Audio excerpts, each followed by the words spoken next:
Welcome to the Get Going podcast. I'm Ash. And I'm Ethan, and we're here to help you forget everything you've learned about the fitness industry.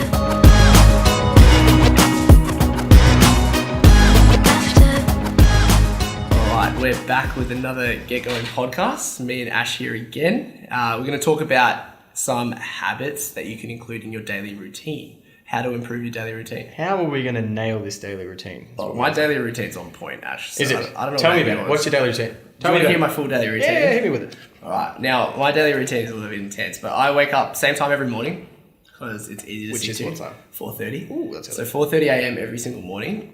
I have clients at 5:30. That allows me to have enough time to do what I need to do, such as coming into my next point on my daily routine. I write a to-do list every single morning. So important. It's the best. Honestly, I could not speak highly of a to-do list. Like, it's so simple. And how satisfying is it ticking that thing off? Oh, I need it. I want that. You know when you write a to-do list, you do something off the to-do list, and then you're like, oh crap, I didn't put it on my to-do list. You put it on your to-do list, and then tick it off, and it feels good. Yeah. Endorphin rush. Okay, so wake up, same time every morning. The reason I do this is because if I chop and change, I find it plays around with my hormones as well as I get more tired on certain days. So it's just a very easy thing to stick to. So I have 4:30s on Monday to Friday, and then I have 5:30s Saturday and Sunday. Sometimes Sunday, let's be honest, it turns more like 8 a.m. That's a bit abnormal, but yeah. Okay, so 4:30s to-do list in the morning. I actually start the day with gratitude as well, just because focusing on what you're grateful for helps bring a positive vibe into the rest of the day. Something that I've implemented probably for the last year now, and I will never change. Mm-hmm. If you wake up with feeling sorry for yourself, you're going to carry that mentality throughout the rest of the day. Well, waking up feeling grateful for whatever it is, it's going to then help you make positive choices. Mm-hmm. Okay, so then I write down 3 key targets of the day, what I want to get out of it. So it might be train and recover. It might be tick off something work-wise, contact this person. Just 3 things that if I succeed in those, I will be happy with my day. So it gives me like a fail-safe, if that makes sense. Then in terms of my routine, I'll always work out the first chance I get. So, dude, I was going to say that about my day. Yeah. You got to do it as soon as you can. The earliest you can work out is the most suitable for most people. Yep. Because as we know, if we work out in the morning, nothing really comes up in the morning by your sides, your own laziness, right? You're your own issue in the morning if you don't train. Most of the time. But if you train at night, things always happen. Someone needs to be picked up from school. Or you're just tired and you can't be stuffed. You can't be bothered. Like you've had a rough day at work. You allowed yourself to have another 10 hours of things that could get in your way. And decisions. That's the thing. You get decision fatigue. 100%. Willpower goes out the window. It's a muscle and you just burnt it all day. So if you've got a highly stressful job and cortisol's going through the roof, good luck training at 5, 6 p.m. No way. So I would recommend training as early as you can or at the most suitable time. I also find that it's very easy to stick to things when they're consistent and a habit. So like if you have an option to work out at the same time every second day, whatever it is, try and keep it similar. It's easy for your brain to comprehend the fact that you have to work out 12 p.m. every second day. Yeah, it becomes less of a willpower decision and more of just I'm going to do that. I know for myself, like I'm still trying to work out my morning routine, my daily routine. It's something that's an ongoing process for me. It's not something I've got nailed just yet. But for me, I can't wake up at 5 a.m. and go to the gym. It's not something that's going to work for me long term. Yeah. So I don't do it. I try and wake up, 5:30. I've got about 20 minutes to get ready for my sessions. Your habits are for you, not for someone else. Exactly. So I'm not going to be the one that goes to the gym at 4:30, 5 o'clock and does that every day. I can't do it. It's not going to happen. So I know that for me, first chance I'm going to get to the gym is probably mid-morning. Yeah. Which is kind of perfect for me because I feel like I train a little bit better at that time compared to in the afternoon or... Yeah, certain people, you might not wake up as fast. Like, I can turn on my cognitive function. It's weird for a PT. I'm not much of a morning person, but I've learned to be a morning person anyway. But yeah, I definitely try and get to the gym as soon as I can and get it over and done with, so to speak. I enjoy the gym, but but still, you got to knock it off your list. Okay, so what are some other things that you could do? So water. Let's talk about water for a second.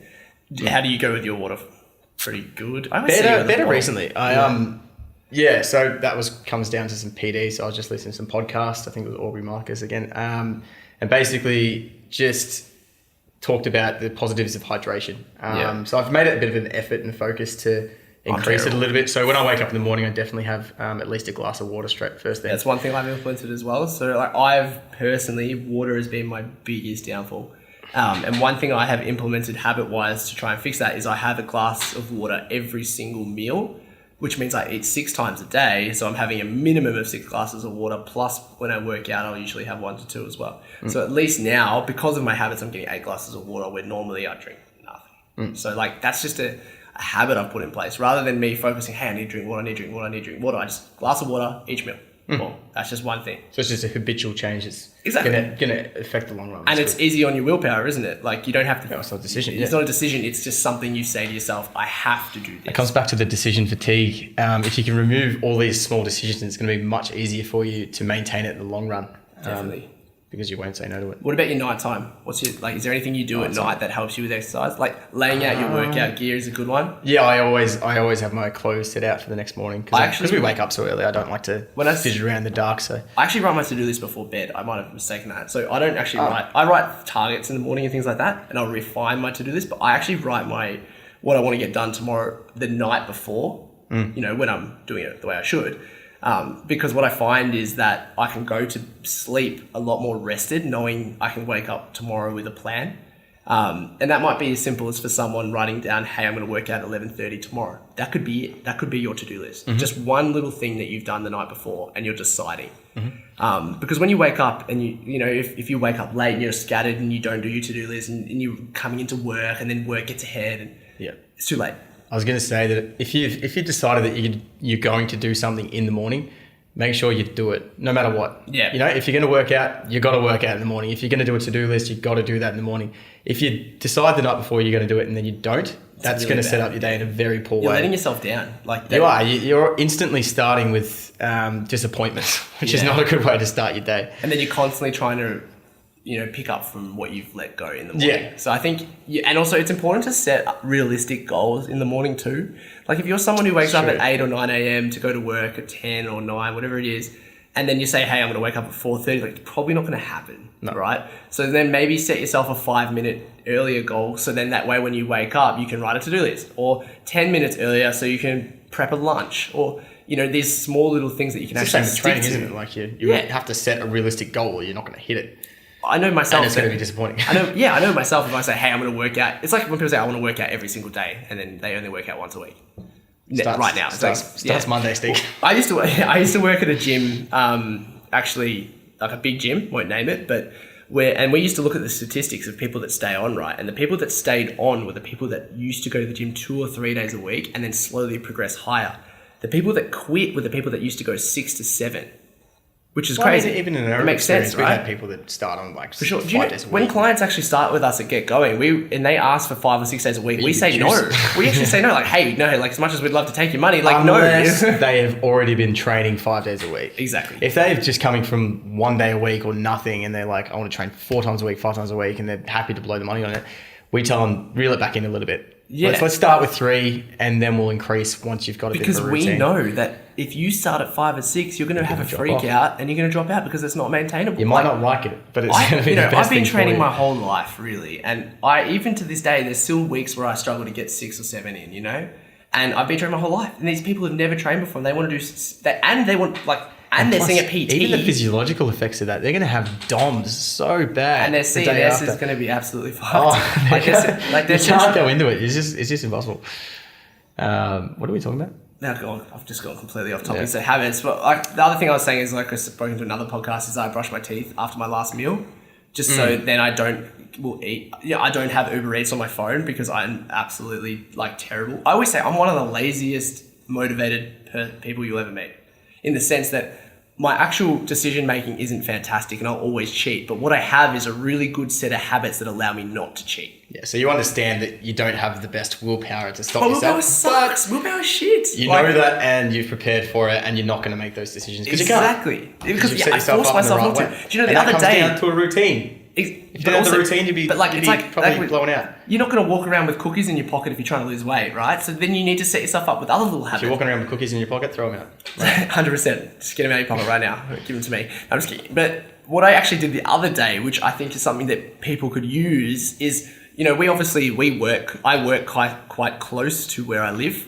Anyway, my car was at work and I was going home and I was like, actually, what I'm going to do, and I got someone to drive me home. My car was still at work and I had work early in the morning.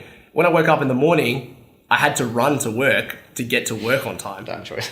Because I basically forced myself to exercise. Ruin my because, morning. but this is the thing. I knew if my car was at home, I would not want to work out because I don't need to. There's no force. But when I woke up in the morning, I was like, oh shit, I better get to work. So I put on the legs and I started running. Yeah.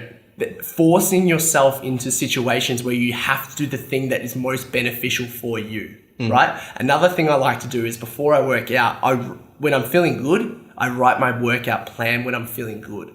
Because when you're feeling good, you write the thing that's most beneficial for you, right? But when you're feeling bad, you always regress it. So I have a rule that whatever workout I write down and put on the whiteboard before I start is the workout I do. And that's just my little thing I say to myself.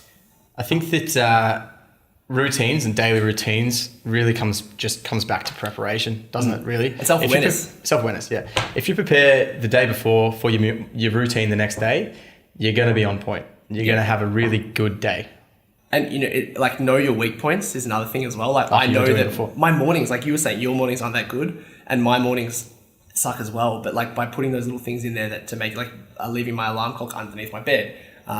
Brushing my teeth after my last meal, making sure I start my days with cold showers to wake me up more, things like that. The contrast between having a good morning with your routine down pat, you've done everything right. The contrast between that and say you just miss a couple of elements in the 2 days is humongous. Like the 2 days are just completely different, even the mind frame around it and the way you feel at the end of the day. If I've done everything right from the morning to the time I get home, I feel really good.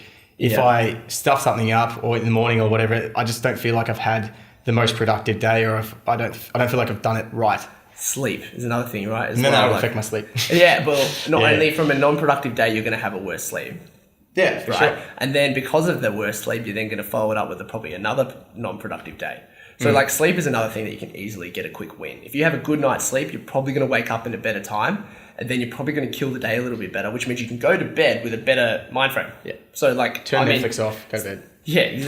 You know what? And people say, I just can't get to sleep early. Well, motherfucker, you're not trying. You need to put in things in place that are going to help you. Breaking Bad too late. Yeah. If you've got Netflix on your phone and you watch it all the time before bed, then delete it off your phone. Only watch it on your TV if you've got one of those smart TVs. I don't even have a TV. Go old school. Give yourself a bedtime. Turn that shit off. I set a reminder on my phone. You can use Siri right now. Let's literally use it. Here we go. Oh, that's music. Let's just try again. But my point is... You got it? Wait, here we go. Did you accidentally summon... No, I didn't. Ready? I've never heard that. Set me a reminder every day at 4 p.m. to drink water. Okay, I've created a recurring reminder. Boom. There's one habit we can implement straight off the bat. To drink water. Now that's going to, eventually I'm probably going to ignore that because it's going to become annoying. But my point is that might give me 1 week where I drink more water at 4 p.m. and then maybe I can carry that habit. You know what's going to happen at 3:59? Your mouth is going to go so dry and you're going to be thirsty after about a week of that. But maybe you can set a reminder on your phone. Hey Siri, remind me to get ready for bed every day at 9:30 p.m. Yeah. You know what? It's small. It's again habits. Everything's habits. Man. Everything is habit. Everything in life comes down to your daily routine. I remember 2 months ago, I was going to bed at exactly the same time every night. I was falling asleep straight away. Feels good, eh? And I did that for 3 weeks, and I felt so good. And then something happened. I can't remember what happened, and I fell out of that routine. And that just threw me right off the bandwagon. I was out. And I was waking up so tired, I could feel it at the start of my sessions. And then you're thinking in your head, you're like, how the hell did I go to bed so early? Yeah. And you almost, when you lose a habit, you're like, how the fuck did I do that? Yeah. I didn't even know how I did that. And half the time you don't even know how you got into the habit, but it just feels so good when you are in the habit, especially with sleep. I find that sleep is so important. Yeah. I think if the two things you've got to nail is going to bed at the right time and waking up with intent. If you can nail those two straight off the bat, then you are going to kill your day because the day is just the in-between part of those two things. Guys, get your daily routines down pat and you'll be happy. Thanks for listening, guys, and we'll stay tuned for the next one. Cheers.